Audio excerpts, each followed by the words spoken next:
So we have gone live on YouTube, and Mr. Arun Sharma has also joined. Mr. Okay, AK should Singh we has start also now? joined. Should we start now, Yeah, Kuldeep? please. Yes, we can. Okay. Good morning. I'm Amresh Tiwari, editor, publisher, Double Helical. It's a kind privilege to hosting the webinar on how to lead a normal life with neurological disorder. As you know that the session will explore the latest advancement and medical breakthrough in treating brain tumors and their impact on patients' life. This webinar aims to provide valuable insight into the webinar, into the whether the individual diagnosed with such a complex neurological condition can continue to live fulfilling lives, highlighting both challenges and success. We have the galaxy of the speakers, very well-known speakers, very expert, and one of the top, especially in the medical fraternity, like Dr. V.S. Mehta. He is a Chairman Emeritus, Department of Neurosciences, Paras Group of Hospital, New Delhi. Dr. P.S. Chandra, he is a Department of Neurosurgery, All India Institute of Medical Sciences, New Delhi. And Dr. A.K. Singh, former Chairman and Advisor, Max Institute of Neurosciences, Dehradun. And Dr. Arun Sharma, Senior Neurosurgeon, Indian Spinal Injury Center, New Delhi.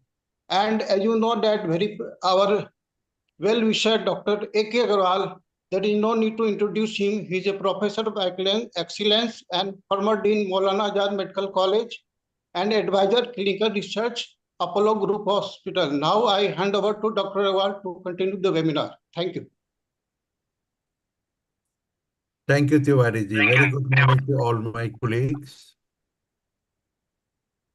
my expert panelists, and the entire audience of this webinar through YouTube later on.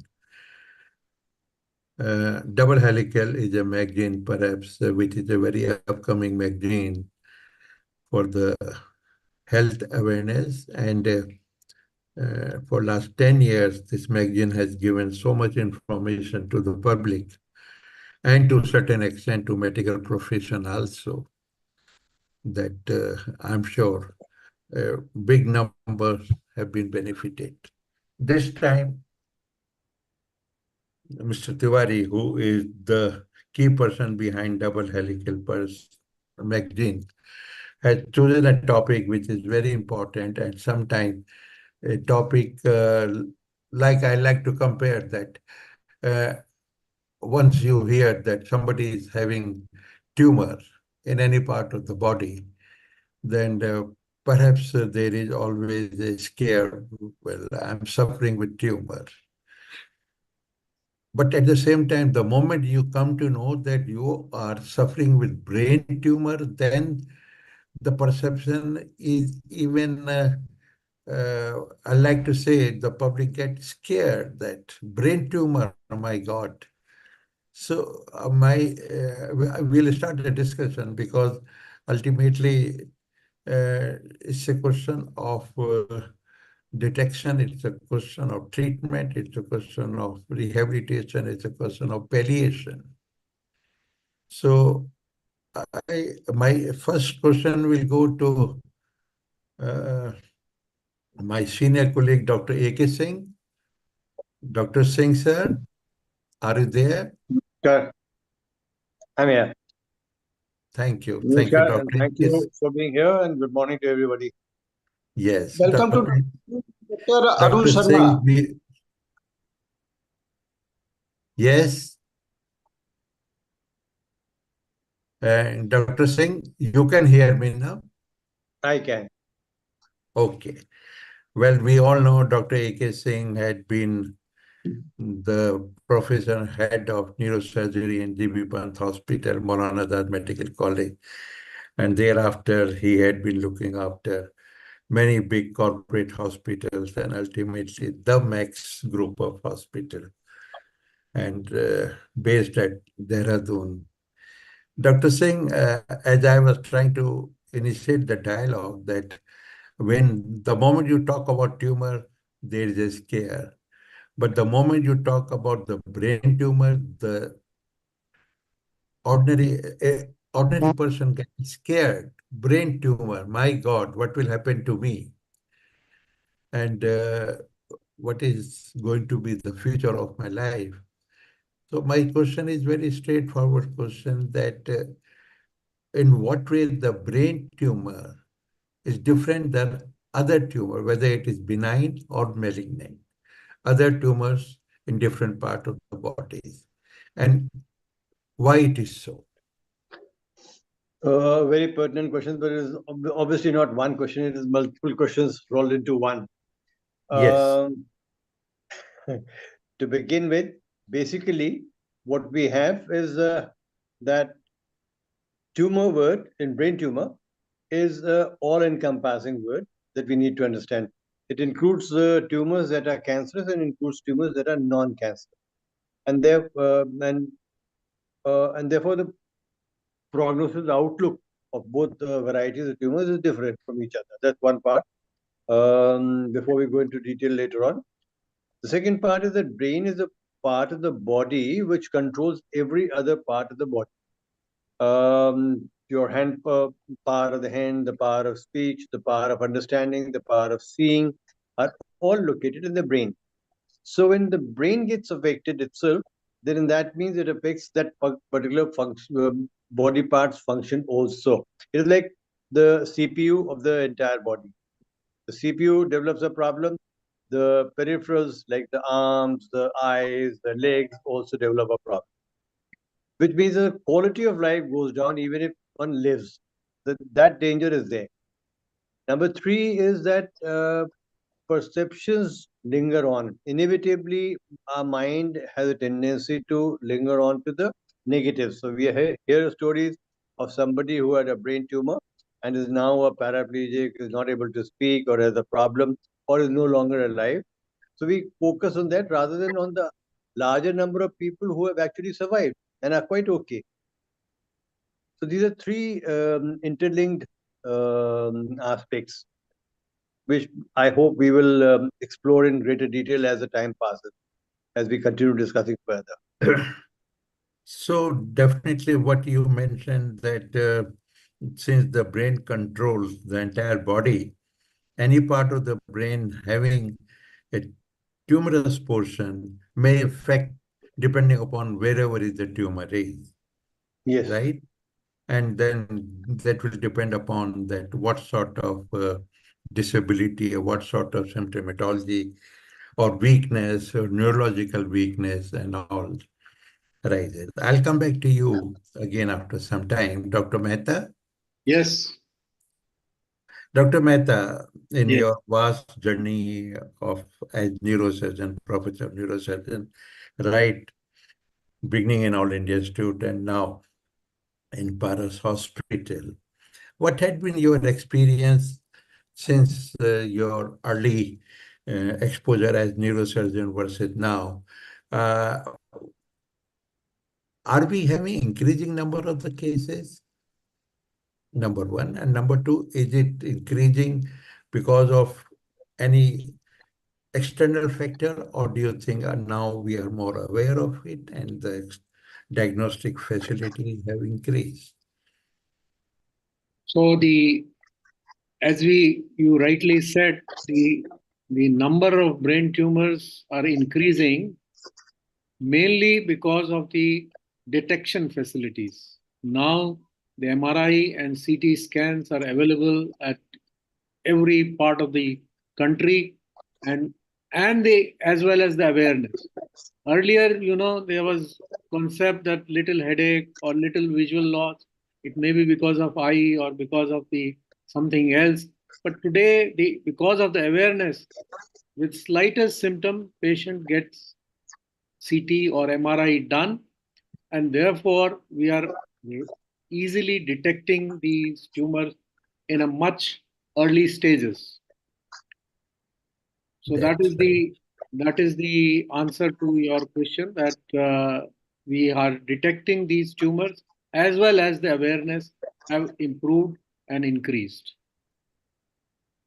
So, well, it is the technology which is perhaps bringing early detection and public awareness that which are the common symptoms what the public should be aware of. Like whenever we think about the screening of the tumor, say in a breast tumor, we always teach that you should do some sort of self-examination and all. Here, there is no question of self-examination, but it's a question of being aware of any particular symptomatology. So as Dr. A.K. Singh said, that there are different areas in the brain which controls the different functions. So depending on the location of the tumor, the patient can have symptoms related to that part. Suppose it is in the frontal lobe, the patient may have cognitive impairment. Suppose in the motor area, then he can have a weakness. The other commonest symptom depends on the space occupation within the skull. So if there is the tumor grows, then they have a headache. So, but the headache is the commonest, very common cause of many other diseases. So any headache which is persistent, which is progressive, and associated with other symptoms like visual loss or vomiting, one should consider that that person is suffering from brain tumor unless proved otherwise. So therefore, anybody have these symptoms, he straight away goes to MRI or CT scan. In addition, as I said, if tumor is from pituitary gland, they may have some hormonal balance, which in ladies can have galactorrhea, amenorrhea. In men can have loss of libido or acromegalic features. Similarly, if any tumor related to one of the cranial nerves, then they can have symptom related to those cranial nerves. And the commonest is the hearing nerve. Suppose you have deafness or decreased hearing in one of the ear, that suggests an acoustic tumor. Similarly, if there is a weakness in any limb, then also you suspect. Similarly, there are seizures. One of the commonest symptoms of the brain tumor is seizures. So anybody who has seizures especially in adult age, one should rule out the brain tumor. Thank you, Dr. Mehta. I think you have enumerated some of the common symptomatology for which the public should be aware, and needless to say that headache, increasing headache, which is perhaps initial symptomatology, and seizures, etc. And obviously the symptomatology will come according to the need. Means the location of the tumor, as you have already described. One more question to you, Dr. Mehta, that as per your experience, there are possibility of benign tumor or malignant tumors. Out of 100, what is the ratio you think? Well, I would say about 1/3 or 30% of them are malignant tumor, but almost 70% are benign tumors. Now, the benign tumors usually produces symptoms because of the pressure or arising from particular that nerve. Whereas malignant tumor usually invades into the brain tissue or arise from the brain tissue. So those tumors which are benign, usually symptoms which occur because of pressure on the particular area of the brain, whereas cancerous tumor usually involves. So once your deficit have appeared, in benign tumor, you can expect that those deficit can improve once you remove the tumor, because that is only because of pressure. But if you come in late stages, then it sometimes produces irreversible damage and you may not improve. Whereas in cancerous tumors, our aim is to stop further progression by removing the tumor, extending the life period, and then submitting them for radiation and chemotherapy. Right. Thank you, Dr. Mehta. Can I proceed to Dr. P.S. Chandra? Dr. Chandra, yes. Can you hear me? Yes, sir.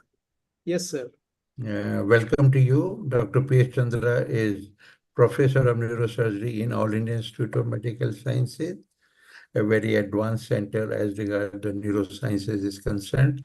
welcome again. Dr. Chandra, as Dr. Mehta said that there are possibilities of 30 to 40% possibility of malignant, and majority are benign. And obviously, according to your experience, which are the commonest benign tumors of the brain, and what is the common symptomatology? So that, of course, we have already, this question has been asked, but precisely uh, which are the common benign tumors and their individual symptomatology? So that is a very good question. So here I would like to reiterate that approximately 10% of the patients come with incidental brain tumors, which are benign. And we are seeing this more and more commonly because of an easy access to imaging, as was mentioned by Professor Mehta. So nowadays, anybody has some headache, they walk in. So our sensitivity or our tendency to do the imaging is, the threshold is very, very low. So anybody walks in with any kind of headache to any neurosurgeon or neurologist, the patient sometimes insists that let me get an MRI so that I can be clear of anything. And then they find some kind of a benign tumor. And then they start rushing for opinions to neurosurgeons. So the commonest incidental tumor is meningiomas, which is most commonly found in women. And the commonest finding is some kind of a non-specific headache because of which they do an imaging. So I would have at least, I think in my OPD, at least around 20 to 30 patients, as I can remember, whom we just do a follow-up MRI for about 2 or 3 years, and then they're fine. We don't do anything else. In addition, the commonest benign tumors happens to be meningiomas, which can happen in any part of the skull. Then you have other types of pathologies. You could have something like a cavernoma, which also is not a tumor exactly, but it does have a tendency to bleed. Now, apart from the tumors being either just benign or malignant, the location is also very, very important, because that also has a lot of impact on the outcome. So, for instance, a pituitary adenoma, it's a completely benign tumor. But the challenge is the location, because it's just under the base of the skull, it's entrapped, it's under the visual fibers, because of which it causes loss of vision. And sometimes it could be a challenge to remove it completely. So patients present with visual challenges and hormone problems and other issues. Similarly, you could have tumors in so-called eloquent areas of the brain, which have some kind of a known function. For instance, they could present on the motor cortex, because of which the patient could have weakness of the hand and leg. And the surgery could also be challenging, because if you try to remove it completely, then patient could develop deficits. And nowadays we have some advanced techniques like doing them under awake monitoring. So patient is completely awake and we can map the motor cortex completely well. Another set of benign tumors can also present with seizures. So there are some tumors, and these pathologies are like gangliogliomas. It's a very common pathology. It's found in women who are between 20 and 30 years of age, and commonly found in temporal lobes. Temporal lobes are both, they're just present just above the ears on both the sides. And these patients present only with seizures, nothing else. The tumor never grows. So in this case, we are operating these patients only to cure their seizures or epilepsy. Some other tumors, there are very benign tumors called as dysembryonic neuroepithelial tumors or DNETs. They can also present with tumors. They never grow in size. They are there as such. Their whole life, they present in the same size, and we need to do surgery for them. So these are some of the important benign tumors. But what is important for us to understand is, has the patient presented with any kind of symptoms, or have we done just an incidental scanning and then we are pressing the panic button saying that, oh, if you found something on MRI? That's very common. And even when the radiologists write the reports, they write it in such a detailed and a very scary way that the patient often gets, they go into panic attack and then they start running around for second opinions. B, what is the location? Is it a relatively non-eloquent area or is it an eloquent area? C, what is the degree to which it can be with confidence removed completely? So tumors which can be, for instance, we have something like low-grade gliomas. So these tumors have to be removed completely. So if you don't remove, there is a chance that they could turn malignant or there could be recurrence. So again, so when we do the surgery, are we able to remove the tumor completely? So these are some important things when we consider benign tumors. So summarizing, I would say that brain tumor is a very heterogeneous term. It's a very umbrella term. You have so many things in that umbrella. And many times public isn't aware of this. So whenever they think of brain tumor, they think of only of one homogeneous entity. So they look at somebody who's become paraplegic or quadriplegic, and then they start pressing the panic button. They say, oh, he has become like this. What is going to happen to me? So that is the reason it's very important for them to take an expert opinion. That what is exact category of your brain tumor? Where does it fit? What is going to be the outcome? Do we need to do surgery? What is the safety of surgery? What is the outcome of surgery? So all these things have to be understood in total. Thank you. Thank you, Dr. Chandra. I'll switch over to Dr. Arun Sharma. Dr. Arun, you are there?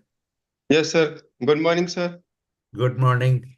One thing is great that my name is also Arun or your name is also Arun. So obviously Yes. I have some more affinity to my own Hamna. Thank Right? you, sir. So welcome to this seminar. Dr. Arun Sharma is a leading neurosurgeon from Indian Spinal Injury, New Delhi, a place perhaps which has created a big name in the field of neurosciences and other related field. So, Dr. Arun, I would like to know, as Dr. Chandra has described very nicely, according to your experience among brain tumors, which are the worst variety of malignant brain tumors, and what is the symptomatology of those more malignant? As in my language, I call them, they are bombs within our brain. They are bombs within the skull. The most Yes. The most common malignant tumors are usually glioblastomas, which are more common in elderly, but of late we have been seeing them in 40s and 50s as well.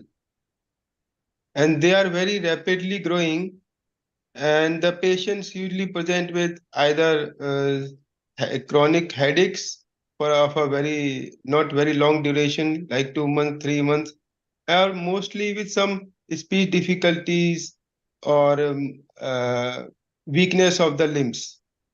These are one of the most common presentations of the most common malignant tumors, glioblastomas. Yes. Yes. So what is going to be the course of this particular most dangerous brain tumor?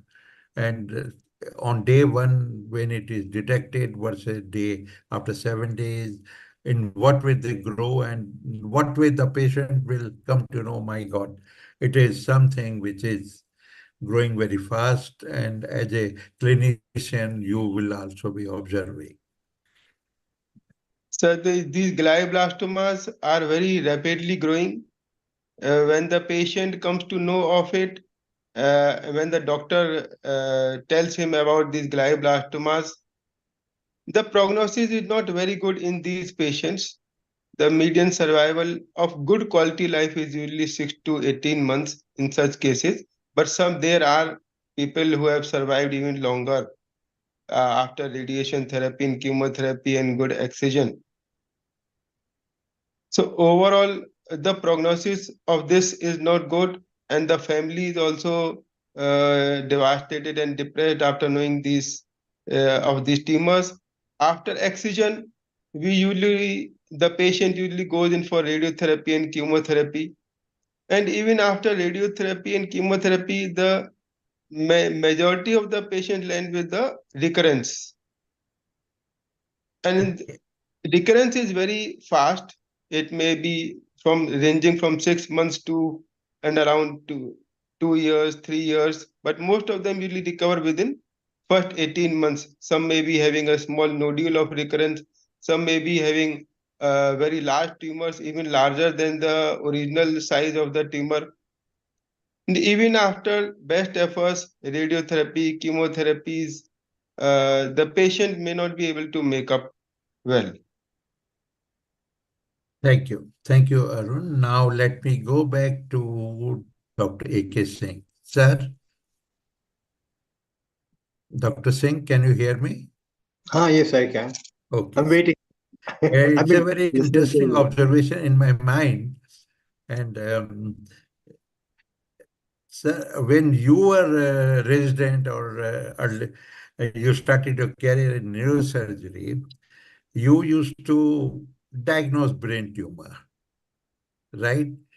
So Yes. those diagnoses in 70s versus today, I remember perhaps you had nothing but a one plain X-ray skull and some Our sort options of were very limited contrast. at that point of time. We had three modalities primarily that we used Yes, radiological parameters. One was an angiogram, yes, which we used to perform by putting in a needle in the neck in the carotid artery and see the vessels, whether blood vessels were displaced in one form or they were abnormal blood vessels anyway. That was the major modality. The second was that we would put in either or a contrast agent in the cavities that exist in the brain, the ventricles. We would call them either a pneumoencephalogram or a ventriculogram. And based on the distortions, we would assess as to where the lesion might be, combined with clinical presentation. So we had to spend a lot of time in trying to understand as to where or try to guess as to where the tumor was. And that required obviously a lot of time, effort, knowledge of anatomy. Nowadays, what's happened is that with CT and MRI, which provide a 3D presentation of the particular pathology, any particular pathology within the skull, you don't have to imagine as much. You can actually see the size of the tumor, the exact dimensions, how big it is, what are its relationships, and thereby it makes it so much easier for you to find out as to where the tumor is located and what possible variety it is, whether it's possibly a malignant tumor or a benign tumor, as Dr. Mehta pointed out, that those tumors that arise within the brain substance are taken as being malignant, and those tumors that arise outside are taken as outside the brain, but inside the cranial cavity, inside the bone, would that's be right. taken as being benign. So therefore, our job is much easier now. So, and therefore, consequently, the neurological deficit or problems that surgery might produce are much lessened now. So obviously, in last 50 years journey, you're observing that diagnosis has become simpler and simpler. And obviously, when the earliest possible detection and then surgical steps versus any other treatment protocol will give you better result. And that, Yes. I mean, your patients of those years versus nowadays, what is the satisfaction level? Those days it was mentally a very challenging stuff, very challenging thing, and we would normally begin a operation at 8 in the morning and finish off at 10 in the night without any breaks for food or anything. So it required a lot of physical resolve to be there, and then after that you had to sit down with the patient so overnight and maybe the next day also to ensure that the patient did not have any major problems. Nowadays, it's become a much easier job. You can generally, most of the surgeries are over in 3 to 4 hours time. Not only diagnostics, but also surgical techniques have improved hugely. In 70s that you refer to, we had what is known as a monopolar cautery. We did not have a microscope. We had no endoscope. So all these things were not. We did not have mechanical ventilation. Nowadays, Yes. we have all of these things. So anesthesia has improved dramatically. Our ability to stop the blood vessels, that's coagulation, has improved dramatically. Our microscope and endoscope have increased our ability to see differentiate the normal from the abnormal, thereby all leading to a much higher level of safety. for the patient. So therefore, it is much more rewarding now than it was at that point of time. I suppose people still recall those days when we had, there was a time in 70s when it was believed that you operate a patient today, around 90% will not survive. In most centers, that is the mortality or the death was as high as 50% to 60%, 70%. So obviously people thought that it was a very bad thing to have a brain tumor. Having a brain tumor meant that this is the end of life now. Nowadays, on the other end, it's an entirely different situation. The mortality or the loss of life is generally around surgery time, which is 30 days around surgery, is reduced to almost 1% and often less than that. So almost coming down to what one would call as being accidental.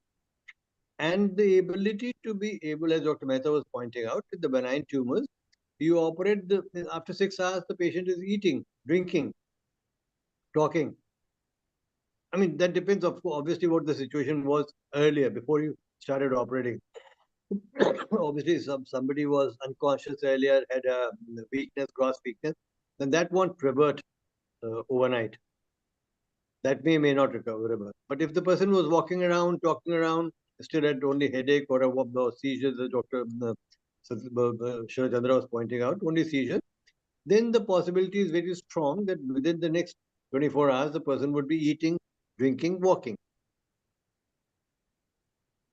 So there's a huge world of a difference now. Thank you. I think, Dr. Singh, the message from your side is very clear that, of course, one should not have a brain tumor. But Yes. at the same time, if at all it is there, then the situation which was 40 years back, 30 years back, 50 years back, it's changed now, and you need not to worry. Only thing that earliest possible detection. I always say, Dr. Singh, one thing, that the end of the last century, rather 2 decades of last century, has given 2 wonderful things. One is the imaging in terms of CT and MRI. And number 2 is the illumination endoscopic picture. I completely These are agree. the wonders of last century, which has changed the whole scenario as regard our performance as medical doctors, as neurosurgeons, as ENT doctor, and perhaps patient is satisfied, but you as clinician is more satisfied. Obviously. Am I correct? Yes, you're absolutely right. Completely agree with you. Dr. Mehta? Yes. I think the same question goes to you, that obviously Dr. Singh has already described. Yes. And now with the situation, like you have been working in AIIMS, and we expect that the best possible technology is there in AIIMS, and now practically every hospital have acquired those best possible technologies. What had been your experience of dealing with brain tumor in past versus today? So if I say the last century or last 50 years, the advancement which have occurred in neurosciences is the maximum. In no other branch it has occurred so much has happened in neuroscience. As Dr. A.K. Singh said rightly, that earlier we were diagnosing by an indirect methods, angiogram, PEG. There was no direct evidence of a tumor. But because of the shift of some structure, so probably the tumor is here. And we were making a big craniotomy and then resecting little bit of tumor and then seeing the tumor and then removing the tumor. And we don't know where we are ending with the tumor or complete removal or not done. So therefore, the prognosis is also not good, and the outcome in the terms of disabilities were also very high. So it was considered that if you operate on a brain tumor, he will develop hemiplegia or even may not survive. But today the scenario have changed completely. Today, we do not expect that any patient should develop any new neurological deficit. That, in fact, is rare happening to occur. Because however the patient, whatever the patient is, no new neurological deficit should occur. In fact, they should improve in neurological deficit depending on the nature of the tumor. If it's a benign tumor pressing on the brain structures, then they should improve. In malignant tumor, yes, it happens that whatever deficit has happened, they may or may not improve. But today, with the advancement in technology, that is, we have image guidance, we have MRS, MR perfusion, we have functional MRI. We can tell each and every detail about the tumor and the patient function. For example, when we do a functional MRI, we know that the hand area is anterior to the tumor, lateral to the tumor, or on the tumor, or close to the tumor. So we can predict that this patient is likely to develop deficit and or not. And rest depends on the surgeon, surgical equipment. You are doing an image guidance surgery, you are doing an electrophysiological monitoring to know where is the motor area. And over and above, these days, we can do an awake craniotomy. So if patient develop any deficit, we are detected on the table and we can stop that. So therefore, today, as Dr. A.K. Singh said earlier, the mortality was very high. In 1997, I had presented a paper towards zero mortality in elective neurosurgery. So today, the mortality is less than 1%, and that also you know before surgery.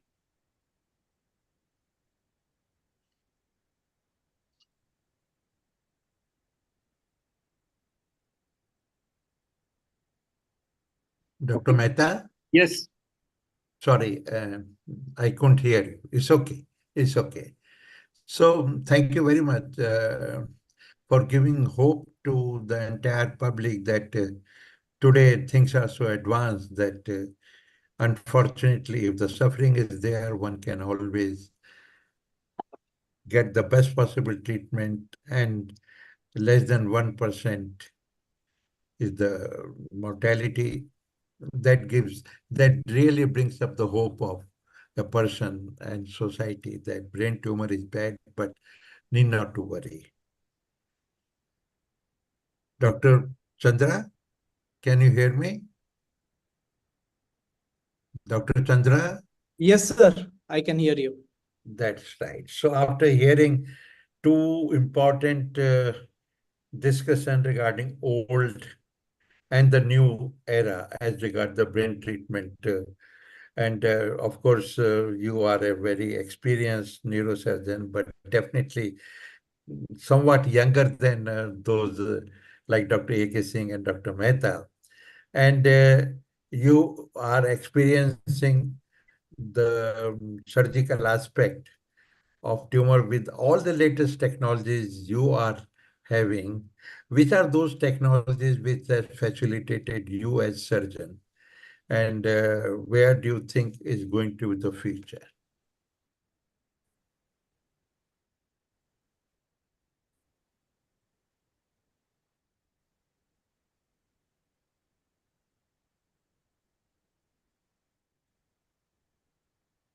Dr. Chandra?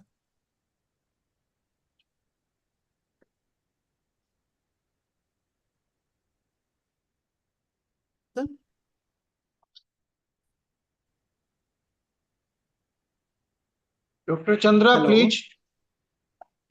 Yeah, we are not audible, sir. Am I audible? Yeah, I right think now. I lost you a bit over there. Okay, no, carry on, sir. Okay, right now, okay. Am I audible now? Okay. Yeah, carry on, please. So that's a very okay. So that's a very pertinent question which you have asked. Now I would divide the technologies into something which has caused a silent revolution and something which has caused an overt revolution. Now, in the overt revolution, obviously, as Professor Mehta and Professor A.K. Singh has mentioned, there has been tremendous leaps and bounds in the imaging as well as intraoperative techniques. In the silent techniques, in the silent revolution, we've been having a lot of developments, particularly in the areas of imaging. For instance, nowadays we routinely do something called as tractography, where we map all the tracts of the brain. So when we operate, we are able to understand where is the localization of which tract and what is the function which it carries. The second is the silent revolution of intraoperative monitoring. Now, again, I call it as a silent because it's been there for the past 2 or 3 decades, but there has been a learning curve to it. And now increasingly, almost in every center, it's become mandatory to use intraoperative neuromonitoring. So all of us now use, various techniques like motor evoked potentials or SSCPs intraoperatively, by which we can map the eloquent cortex. The third thing is the surgical technique itself. The surgical technique itself over years has refined considerably. So nowadays, surgeons, we have learned how to respect the brain tissues much and much more.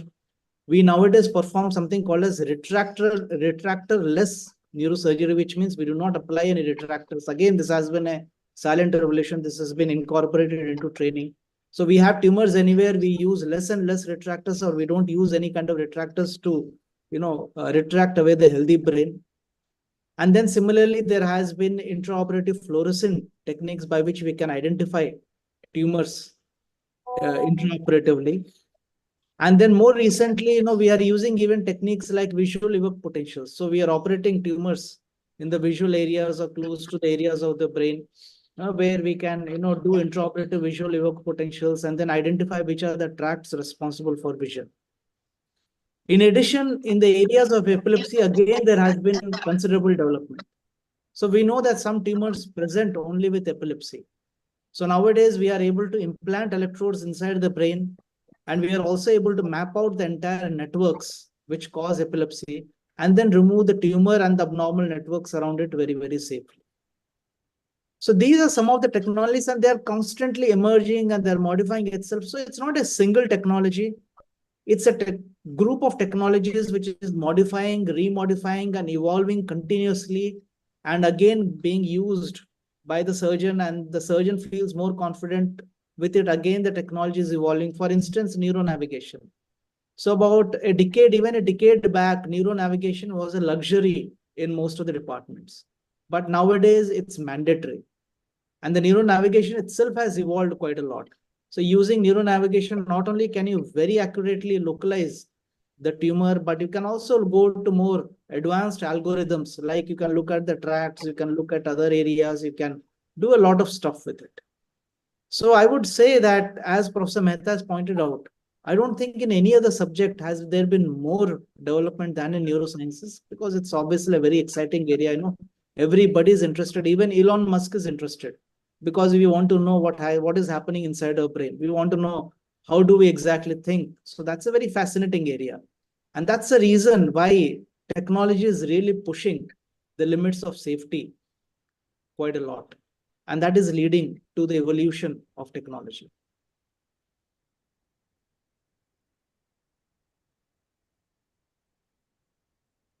Your voice is muted, sir.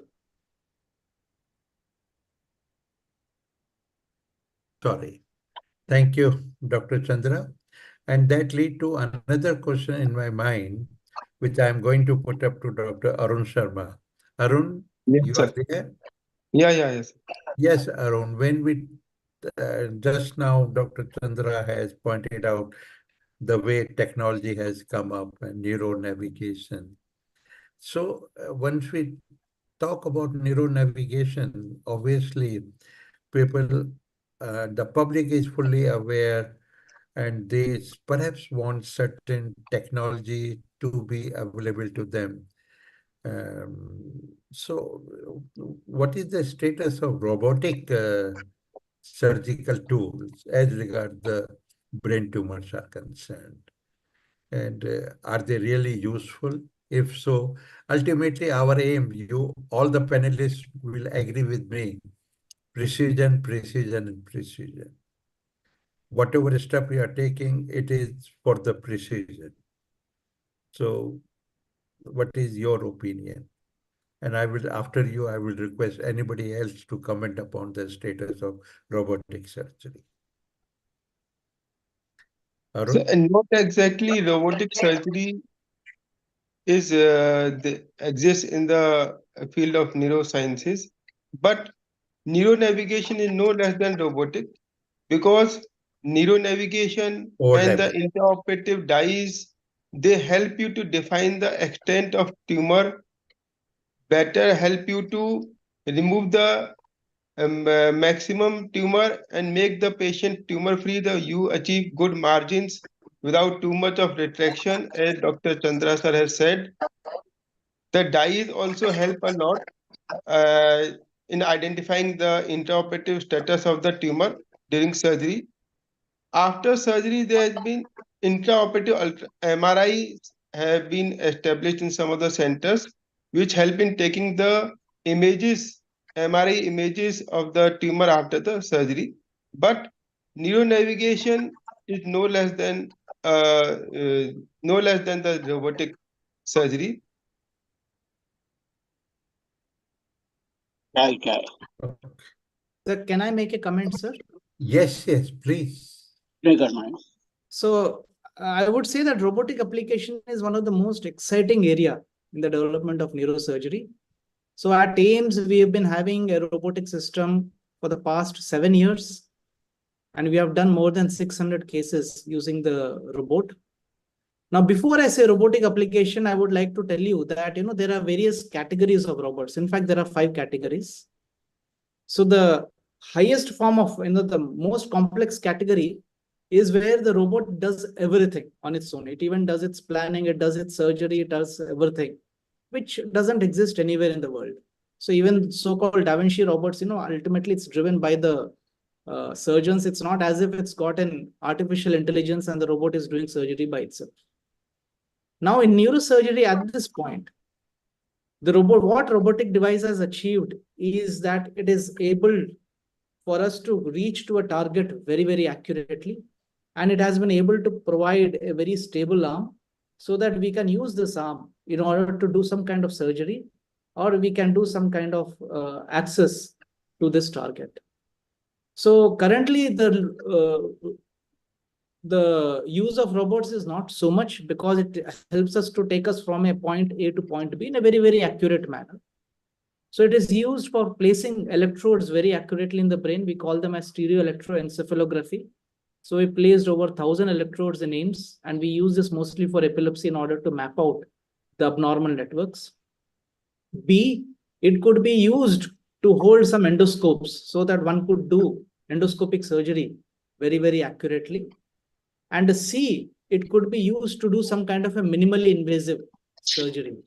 So for instance, we have been using robots to treat some very complex epilepsies. So there is a type of epilepsy called as laughing epilepsy, where there is a tumor exactly in the center of the brain. This tumor doesn't grow. It's called as a hematoma. It's not even a tumor. It's a malformation. But we can call it as a tumor for the knowledge of general public. And this tumor presents with seizures where the person has uncontrollable bursts of laughter. And this area is very, very difficult to access. So using robotic systems, we've been able to, and we published more than 10 papers on this.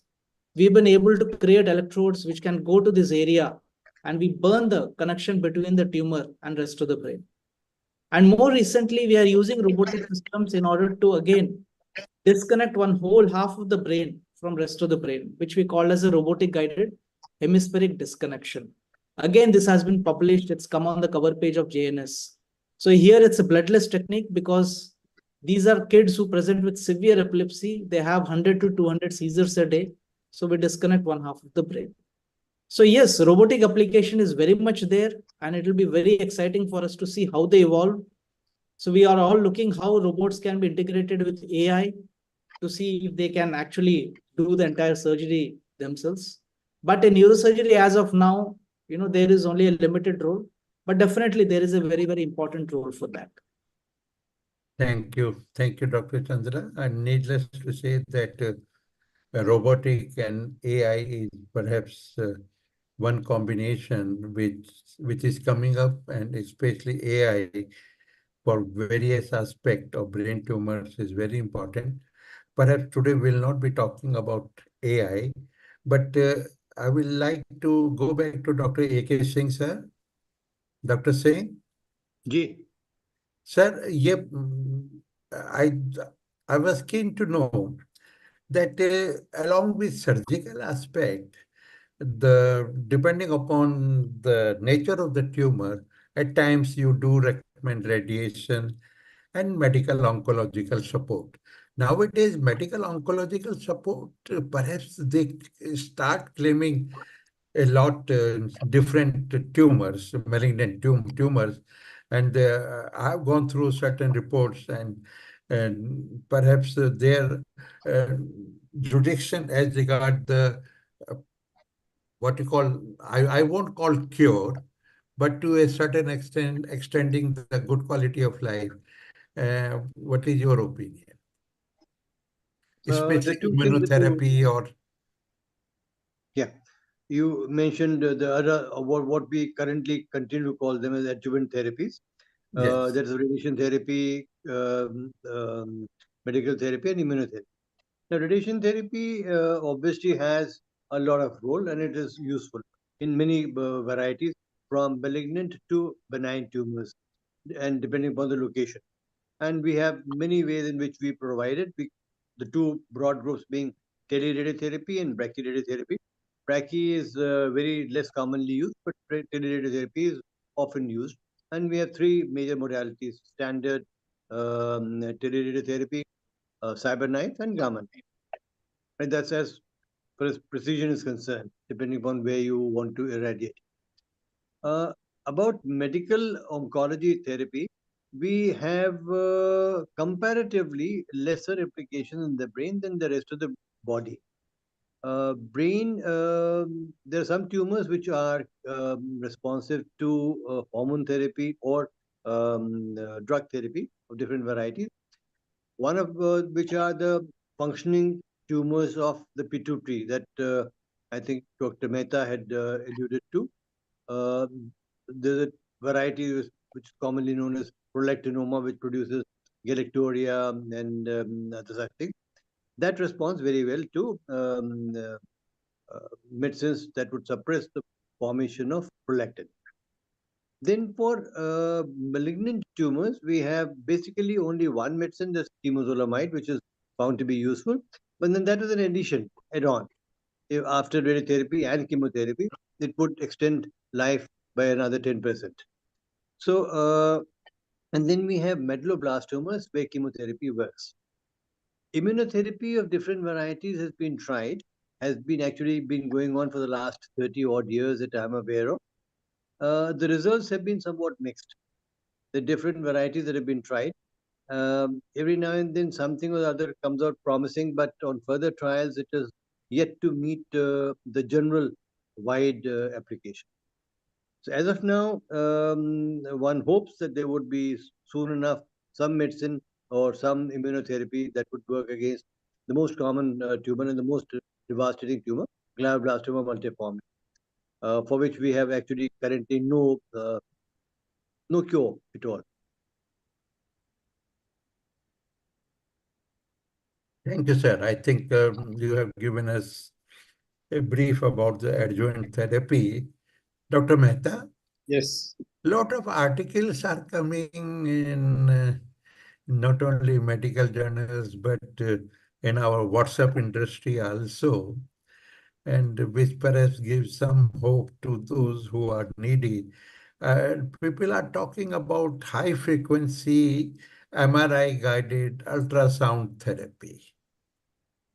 Whether Yes, I have so, also seen on WhatsApp it's been reported for certain yes. So treatment. I want your expert Well, opinion and no, other I people have because no practical experience, and I don't think it has become very popular at the moment, and I think it's still under the experimental stage. so you want to convey a message that since it is under trial or experiment, Yes, perhaps we need more time to, absolutely, absolutely. because those who are suffering, they always I think know, about the easiest way out. I know. No, it's not only that, if I may come in. Yes, Yes. please. As Mehta pointed out, this is something that is there in the air primarily because everybody is looking for an option only when there is no perfect answers available currently. Correct. So people go around looking, and ultrasound guided therapies have worked quite adequately in non-brain tumor cases. For gynecological tumors, for example, the Indeed. advantage obviously over radiation therapy is that ultrasound is a non-ionizing. So the side effects are lesser. If it serves So the same purpose, yeah. uh, So that's the major I reason mean, why. something like HIFU in gynecological conditions or in Yeah. prostate and all. Yes. But so, I mean, I'm sure this concept is Ultrasound has good. been used, Dr. Agarwal, ultrasound has Yes. been used for producing lesions within the brain. Focused ultrasound has been used for producing ablative lesions, ablating areas that are giving rise to seizures or other abnormal movements.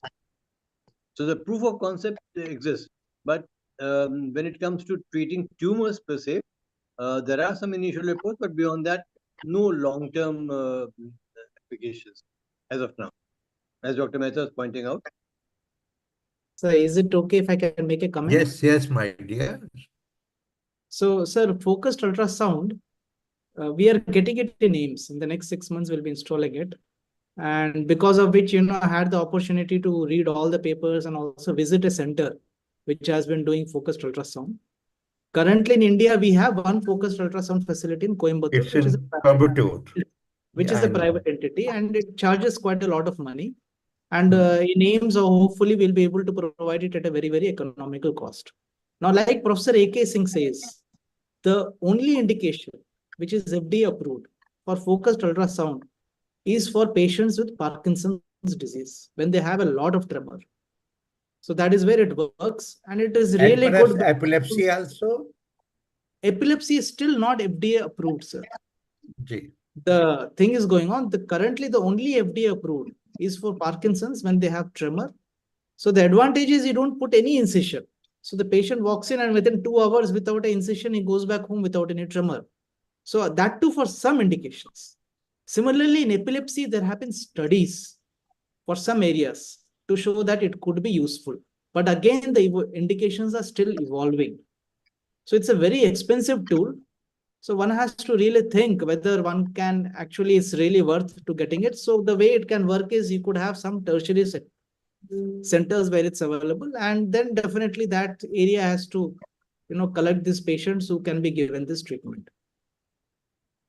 All right. I think we have discussed practically all the aspect. A little aspect I will like to comment of all of you one by one is due to unfortunate circumstances of severity of disease, location of the disease, and all, sometimes the patient requires palliation and rehabilitation. And the facilities as regard palliation and rehabilitation, are you satisfied that we are developing in a correct way? Dr. A.K. Singh, quick response from you. Rehabilitation, no. It's basically missing all over the country, by and large. Huge, big gap. Palliation, again, it's left to a person's own devices. Systemic effort, organized effort, not much, not that I'm aware of. Right. Dr. Mehta? I agree with Dr. A.K. Singh. There's a huge gap, and I think all because of if you see the government hospital, they are overloaded with the routine work.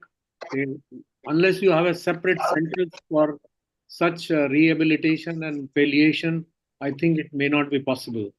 And corporate hospital will be very costly for such a thing. So unless government plans something to develop such centers, I think it will be a difficult. So there is a huge gap. Chandra, your quick response. So now developed countries like US, they have something called as end of life care.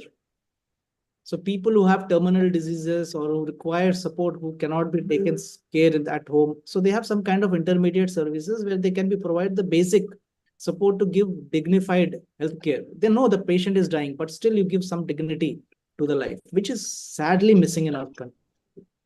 Because patient goes to private hospitals, they get That treated, is- they cannot stay there for a long time.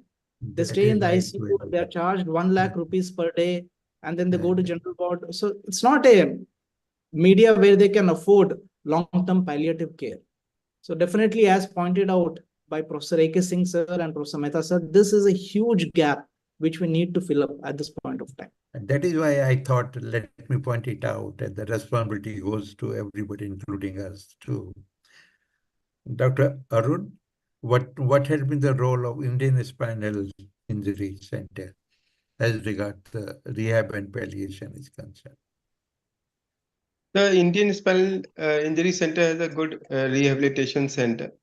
We are regularly dealing with such patients.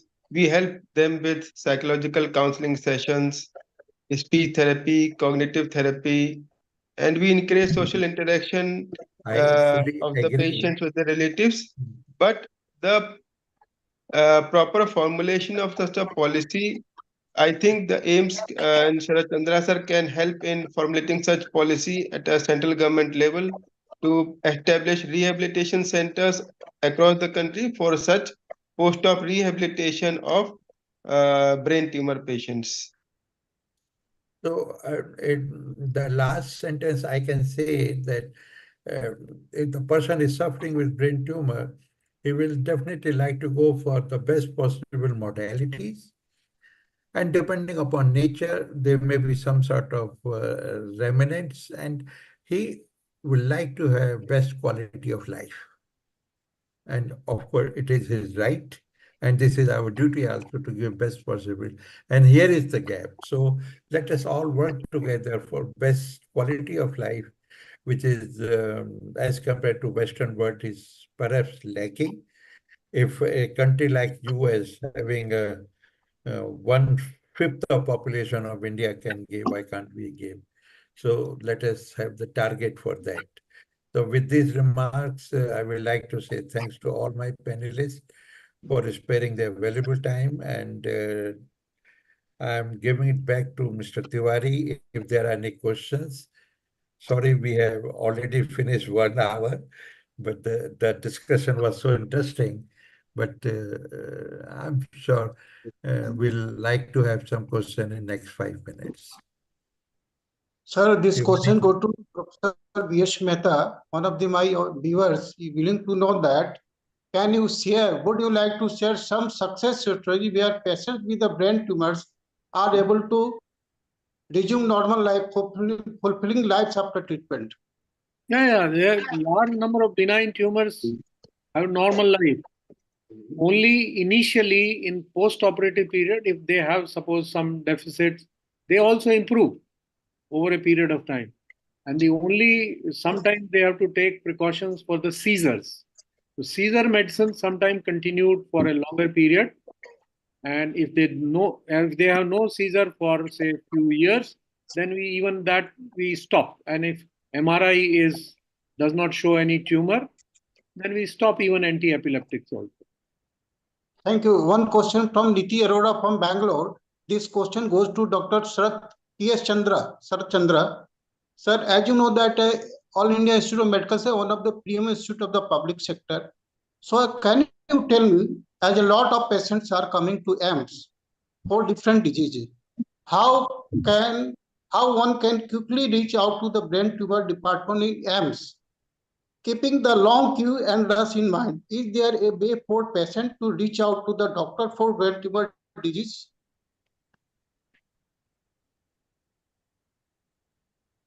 So a lot of our faculty operate brain excuse me. So a lot of our faculty operate brain tumors, and I do agree that there is a huge challenge because of the number of patients who reach out to AIIMS. But we do have a policy where patients with brain tumors who require immediate surgery are admitted out of turn, and we are trying to do our best.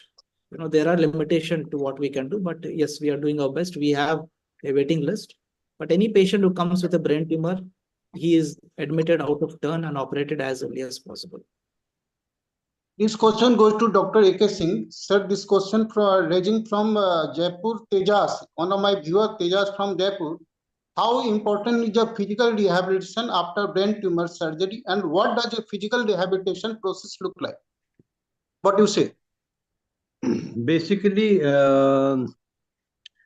physical rehabilitation is primarily required when there is a neurological weakness deficit, is how we call it.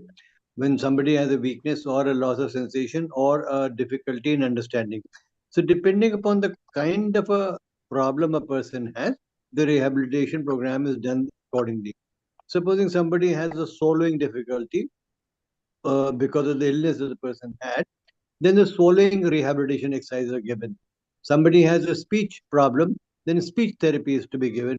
When somebody has a weakness in one limb, in the upper limb or lower limb, then a focused physiotherapy, muscle building exercise will be done. Then sometimes the muscles are fine, but the brain disconnection is there. So we have stimulators which we use for stimulating the brain so that the brain can start, the brain and the limb connection can restart. It can be a long-term procedure. And in fact, there's only one center that I'm aware which has been doing it very regularly, and that is Dr. Abhishek Srivastava's center in the Ambani Mumbai. Kokilaben Hospital in Mumbai. They have a very nice center. Thank you. This question goes to Dr. Arun Sharma. Sir, can you tell me, are there any dietary or exercise recommended that can help improve the quality of life for patient living with a brain tumor? What do you say? As Dr. A.K. Singh sir has already said, it depends on the extent of deficit the patient is having, the type of deficit the patient is having. The exercises are modified as per the requirement of the patient. If he has physical weakness, then regular exercises at all the joints, and there are some machines which help the patient in improvement of the balance during walking, sitting, and standing. If the patient is having speech difficulty, then the focus is on the speech part. And some neurological exercises are also done where the cognition is hampered. It all depends on the type of deficit the patient is having. Thank you very much, all of you. And I'm really thankful all speakers, eminent speakers, and panelists have joined today. And the credits go to Dr. Agarwal, Dr. Professor B.S. Mehta, Dr. Sarat Chandra, Dr. Anu Sharma. I'm really thankful to all of you. And I'm lining up for the next webinar. I will let you know. Thank you very much. Thank you, Dr. Padi. Thank you. Thank you. Tiwari ji, Yes, sir. अब आपने वो तो बंद कर दिया ना कौन सा? रिकॉर्डिंग? नहीं recording on, I will send you by evening. नहीं आपने रिकॉर्डिंग तो बंद कर दीजिए, रिकॉर्डिंग बंद कर दीजिए. Again started, sir, and I will send you the video, edited video by नहीं बिल्कुल ठीक.